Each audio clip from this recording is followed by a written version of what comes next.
തീർച്ചയായും അതായത് ഇങ്ങനെ ഒരു പരാതിയുടെ പകർപ്പ് നമുക്ക് ലഭിച്ച ശേഷം KPCC അധ്യക്ഷനുമായി സംസാരിച്ചിരുന്നു. KPCC അധ്യക്ഷൻ തന്നെയാണ് ഇക്കാര്യത്തിൽ പരാതി ലഭിച്ചിട്ടുണ്ട്, അത് മറച്ചുവെക്കേണ്ട കാര്യമില്ല, ഏത് തരത്തിലാണ് ഇതിന്റെ വിശദാംശങ്ങൾ എന്നുള്ള കാര്യം ഇപ്പോൾ പുറത്ത് പറയുന്നില്ല എന്നുള്ളതാണ് KPCC അധ്യക്ഷൻ വ്യക്തമാക്കിയത്. ഇപ്പോൾ അല്പസമയം മുമ്പ് KPCC നേതൃത്വം തന്നെ വ്യക്തമാക്കുന്നത് പരാതി പോലീസിനെ കൈമാറും എന്നുള്ളതാണ്. സ്വാഭാവികമായും നിലവിൽ ഒരു പ്രത്യേക അന്വേഷണ സംഘം രൂപീകരിച്ചാണ് സർക്കാർ രാഹുൽ മാങ്കൂട്ടത്തിന് എതിരായ ആദ്യ പരാതി അന്വേഷിച്ചുകൊണ്ടിരിക്കുന്നത്. അതുകൊണ്ട് തന്നെ ഇക്കാര്യത്തിൽ പോലീസിന് കൈമാറുക എന്നുള്ളത് കോൺഗ്രസിന്റെ ഭാഗത്തുനിന്നുള്ള സ്വാഭാവികമായും ചെയ്യേണ്ട കാര്യമാണ്. അത് ചെയ്തില്ലെങ്കിൽ വലിയ തരത്തിലുള്ള ഒരു വിമർശനം KPCC നേതൃത്വം നേരിടേണ്ടി വരും. അതുകൊണ്ട് തന്നെ നിലവിൽ ഇപ്പോൾ ആദ്യഘട്ടം എന്നുള്ള നിലയിൽ കോൺഗ്രസ് ചെയ്തിരിക്കുന്നത് സർക്കാരിന്റെ കോർട്ടിലേക്ക് തന്നെ ഈ കാര്യങ്ങൾ വിട്ടുകൊണ്ട് ഈ തൽക്കാലം ഇതിൽ നിന്ന് തടിയുരാനുള്ള ഒരു നീക്കമാണ് നടത്തിക്കൊണ്ടിരിക്കുന്നത്. സർക്കാർ അന്വേഷിക്കട്ടെ, സർക്കാരിന്റെ ഭാഗത്താണ് ഇപ്പോൾ അന്വേഷണമൊക്കെ നടക്കുന്നത്, അതുകൊണ്ട് തന്നെ അതിന്റെ ഭാഗമായി അന്വേഷിക്കട്ടെ എന്നുള്ള ഒരു നിലപാടിലേക്കാണ് നിലവിൽ KPCC നേതൃത്വം എത്തിയത് എന്നുള്ളതാണ് നിലവിൽ മനസ്സിലാക്കാൻ കഴിയുന്നത്. എന്തായാലും അതിനപ്പുറമുള്ള നടപടിയിലേക്ക് സ്വാഭാവികമായും KPCC നേതൃത്വത്തിന് പോകേണ്ടി വരും. കാരണം ഇതിൽ KPCC അധ്യക്ഷൻ സണ്ണി ജോസഫിന് മാത്രമല്ല പരാതി ലഭിച്ചിട്ടുള്ളത്, AICC നേതൃത്വത്തിന് രാഹുൽ ഗാന്ധിക്ക് ഒപ്പം തന്നെ പ്രിയങ്ക ഗാന്ധിക്ക് ഉൾപ്പെടെ പരാതി ഈ പെൺകുട്ടി മെയിൽ ചെയ്തിട്ടുണ്ട് എന്നുള്ളത് KPCC അധ്യക്ഷൻ നൽകിയ പരാതിയിൽ പറയുന്നുമുണ്ട്. അതുകൊണ്ട് തന്നെ ദേശീയ നേതൃത്വത്തിന്റെ ശ്രദ്ധയിലേക്ക് കൂടി ഈ പരാതി എത്തിയിട്ടുണ്ട് എന്നുള്ളതാണ്. ഇനി ഇപ്പോഴും രാഹുൽ മാങ്കൂട്ടത്തിൽ MLA ആയി തുടരുകയാണ്, ഇപ്പോഴും കോൺഗ്രസിന്റെ പ്രാഥമിക അംഗത്വത്തിൽ നിന്നുണ്ട്. ഈ വലിയ തരത്തിലുള്ള കോലാഹലം ആദ്യത്തെ പരാതിയുമായി ബന്ധപ്പെട്ട് നടക്കുന്ന ഘട്ടത്തിലും ഇനി എന്ത് നടപടി എന്ന് ചോദിക്കുമ്പോൾ നിലവിലെടുക്കാനുള്ള നടപടിയെല്ലാം തങ്ങൾ സ്വീകരിച്ചു കഴിഞ്ഞു എന്നുള്ള നിലപാടാണ് പ്രതിപക്ഷ നേതാവും ഒപ്പം തന്നെ KPCC പ്രസിഡന്റും മുതിർന്ന കോൺഗ്രസ് നേതാക്കളും ഒക്കെ വ്യക്തമാക്കിക്കൊണ്ടിരിക്കുന്നത്. അങ്ങനെ ഒരു വാദമാണ് അവർ നിരത്തുകയും ചെയ്തത്. എന്നാൽ ഇപ്പോൾ കാര്യമുണ്ടല്ലോ വിജിൻ, നമുക്കറിയാം നേരത്തെ പരാതി വന്നപ്പോൾ ഒരു സസ്പെൻഷൻ ഒക്കെ നൽകി അവിടെ മാറ്റി നിർത്തുന്നു. പക്ഷേ അപ്പോഴും അദ്ദേഹത്തെ ചേർത്ത് പിടിക്കുന്ന നിലപാട് പല നേതാക്കളുടെയും ഭാഗത്തു നിന്ന് വരുന്നുണ്ട്. ഇപ്പോൾ തെരഞ്ഞെടുപ്പ് അടുത്തിരിക്കുന്ന സമയത്ത് മണ്ഡലത്തിൽ സജീവമാവുകയായിരുന്നു രാഹുൽ മാങ്കൂട്ടത്തിൽ എന്നുള്ള MLA. അവിടെ ആ ഒരു ഘട്ടത്തിലാണ് ഇപ്പോഴിതാ വീണ്ടും സമാനമായ പരാതി, അതേ ഗൗരവപൂർണമായിട്ടുള്ള ഒരു പരാതി വീണ്ടും മുന്നോട്ട് വരുന്നത്.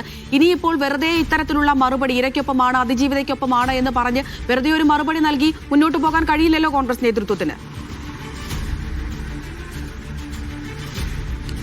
അമൃത, ഇക്കാര്യത്തിൽ ആദ്യത്തെ പരാതി അതിജീവിതയുടെ പരാതി, ആ പരാതി ഉയർന്ന ഘട്ടത്തിൽ തന്നെ അതൊരു ബാക്കിയുള്ള ആളുകൾക്ക് സാധാരണ നമ്മൾ കാണുന്നത് പോലുള്ളൊരു ആരോപണമായി അല്ല വന്നത്. ആ പെൺകുട്ടിയുടെ ശബ്ദ സന്ദേശം തന്നെ പുറത്തു വന്നു, രാഹുലുമായി സംസാരിക്കുന്ന ശബ്ദം, ഫോൺ സംഭാഷണം ഒക്കെ പുറത്തു വന്നു, ഒപ്പം തന്നെ സ്ക്രീൻഷോട്ടുകൾ ഉൾപ്പെടെ പുറത്തു വന്നു. ഇക്കാര്യത്തിൽ തെളിവുകൾ പൂർണ്ണമായും രാഹുലിനെതിരാണ്. ആദ്യഘട്ടത്തിൽ അങ്ങനെ ഒരു ഓഡിയോ സന്ദേശം പുറത്തു വന്ന ഘട്ടത്തിലൊന്നും രാഹുൽ അത് നിഷേധിച്ചിരുന്നില്ല.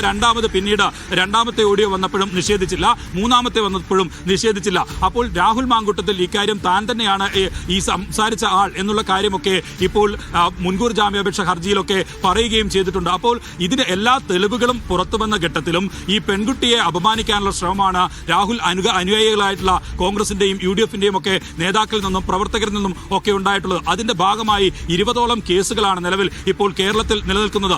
രാഹുൽ ഈശ്വർ അറസ്റ്റ് ചെയ്യപ്പെട്ടിരിക്കുന്നു, റിമാൻഡിലായിരിക്കുന്നു. അങ്ങനെയുള്ള നടപടികൾ ഒക്കെ ഒരു ഭാഗത്ത് പോകുന്നുണ്ട്. അതിനിടയിലാണ് ഇത്തരത്തിലുള്ളൊരു പരാതി 23-കാരിയായ പെൺകുട്ടിയിൽ നിന്ന് ഉണ്ടാകുന്നത്. അത് KPCC നേതൃത്വത്തിനും കോൺഗ്രസ് നേതൃത്വത്തിനുമാണ് എത്തിയിരിക്കുന്നത്.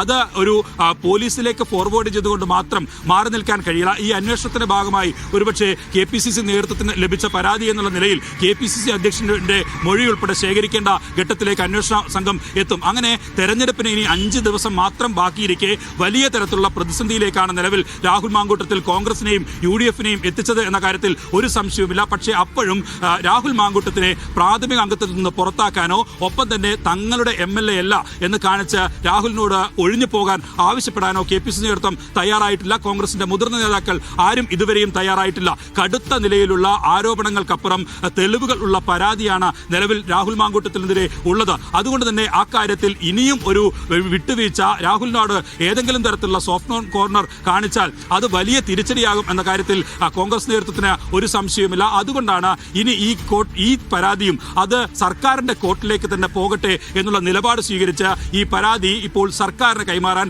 അന്വേഷണ സംഘത്തിന് കൈമാറാനുള്ള തീരുമാനം ഇപ്പോൾ KPCC നേതൃത്വം എടുത്തിട്ടുള്ളത്. പക്ഷേ രാഹുൽ ഗാന്ധിക്കും പ്രിയങ്ക ഗാന്ധിക്കും ഉൾപ്പെടെ പരാതി നൽകിയിട്ടുണ്ട് എന്ന് മനസ്സിലാക്കുന്നു. അപ്പോൾ AICC നേതൃത്വത്തിലേക്ക് വരെ കാര്യങ്ങൾ എത്തിയ സ്ഥിതിക്ക് കടുത്ത ഒരു നിലപാടിലേക്ക് കടക്കേണ്ടി വരില്ലേ സംസ്ഥാനത്തെ കോൺഗ്രസ് നേതൃത്വത്തിന്? തീർച്ചയായും അമൃത, ഇനിയും ന്യായീകരിച്ചു നിൽക്കാൻ, ഏതെങ്കിലും വാദമുയർത്തി പിടിച്ചു നിൽക്കാൻ അത് കോൺഗ്രസിന് കഴിയുമെന്ന് തോന്നുന്നില്ല. കാരണം രാഹുൽ മാങ്കൂട്ടത്തിനെതിരെ നേരത്തെ സോഷ്യൽ മീഡിയയിലൊക്കെ ആദ്യഘട്ടം മുതൽ പരാതി ഉയരുകയും അത്തരം ചർച്ചകളൊക്കെ ഉയരുകയും ചെയ്തതാണ്. പക്ഷേ ആ ഘട്ടത്തിൽ ഒക്കെ ഈ കോൺഗ്രസ് നേതൃത്വം പറഞ്ഞത് പരാതിയില്ലല്ലോ, പരാതി വരട്ടെ എന്നുള്ളതാണ്. പരാതി വന്നാൽ അടുത്ത നടപടി എന്ന് ഈ മുൻ KPCC അധ്യക്ഷൻ K മുരളീധരൻ ഉൾപ്പെടെയുള്ളവർ ആവർത്തിച്ച് പറഞ്ഞതാണ്. പരാതി ലഭിച്ചു, അന്വേഷണ സംഘത്തിന് അത് കൈമാറി. ക്രൈംബ്രാഞ്ച് ADGPയുടെ നേതൃത്വത്തിൽ മേൽനോട്ടത്തിൽ തന്നെ അന്വേഷണം നടക്കുന്നു. അതുമായി ബന്ധപ്പെട്ട തെളിവ് ശേഖരണം നടക്കുന്നു. അങ്ങനെ രാഹുൽ മാങ്കൂട്ടത്തിനെ തേടി ബാംഗ്ലൂർ വരെ ഇപ്പോൾ പോലീസ് സംഘം എത്തിയിട്ടുണ്ട്. അങ്ങനെയുള്ള നടപടികളിലേക്കൊക്കെ കടക്കുന്നു. ഈ വിഷയം മാത്രം തെരഞ്ഞെടുപ്പിൽ ചർച്ചയായി LDF ഉയർത്തി മുന്നോട്ട് പോവുകയും ചെയ്യുന്നു. അങ്ങനെയുള്ള ഒരു വലിയ പ്രതിരോധത്തിൽ നിൽക്കുമ്പോഴും രാഹുൽ മാങ്കൂട്ടത്തിനെ അപ്പോഴും പ്രാഥമിക അംഗത്തിൽ നിന്ന് പുറത്താക്കാനോ MLA സ്ഥാനത്ത് നിന്ന് മാറ്റി നിർത്താനോ ഒന്നുമുള്ള ഒരു തീരുമാനത്തിലേക്ക് കോൺഗ്രസ് എത്തിയിട്ടില്ല. അതുതന്നെയാണ് നിലവിലെ ഏറ്റവും വിമർശനം കോൺഗ്രസ് ഏറ്റുവാങ്ങുകയും ചെയ്യുന്നത്. പക്ഷേ ഇപ്പോൾ പുതിയ പരാതി, അത് 23 വയസ്സ് മാത്രം പ്രായമുള്ള ഒരു പെൺകുട്ടിയുടേതാണ്.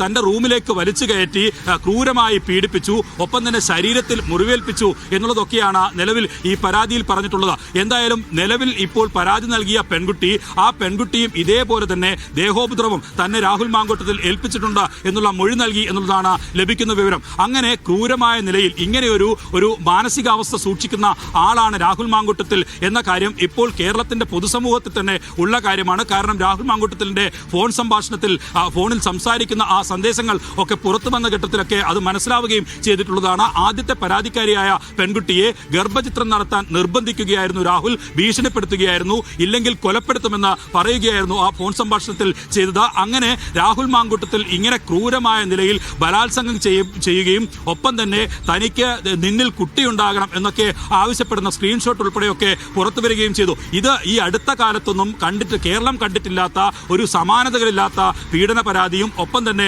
ഒരു രാഷ്ട്രീയ നേതാവിനെതിരെ ഉയർന്ന ആരോപണവും പരാതിയും ഒക്കെയാണ്. അങ്ങനെയൊക്കെയുള്ള വലിയ തരത്തിലുള്ള ചോദ്യമുനയിൽ കോൺഗ്രസ് നിൽക്കുമ്പോൾ, പ്രതിരോധത്തിൽ കോൺഗ്രസ് നിൽക്കുമ്പോൾ, പക്ഷേ അപ്പോഴും പ്രാഥമിക അംഗത്വത്തിൽ നിന്ന് രാഹുലിന്റെ പുറത്താക്കാത്തത് എന്ത് എന്ന ചോദ്യം ഭരണപക്ഷവും ഒപ്പം തന്നെ പൊതുസമൂഹവും ഒക്കെ ഉയർത്തുന്ന സാഹചര്യം ഉണ്ടായിട്ട് പോലും ഒരു കാരണവശാലും രാഹുൽ മാങ്കൂട്ടത്തിനെ ഇപ്പോൾ പുറത്താക്കേണ്ടതില്ല എന്നുള്ള നിലപാട്, സസ്പെൻഷൻ എന്ന നടപടി സ്വീകരിച്ചു കഴിഞ്ഞു, അതുമായി മുന്നോട്ട് പോകാം എന്നുള്ള നിലപാടിൽ തന്നെ കോൺഗ്രസ് ഉറച്ചു നിൽക്കുന്നതിന് ഇടയിലാണ് ഇന്ന് ഉച്ചയോടുകൂടി KPCC നേതൃത്വത്തിന് ഇങ്ങനെ ഒരു പുതിയ പരാതി ലഭിച്ചിരിക്കുന്നത്.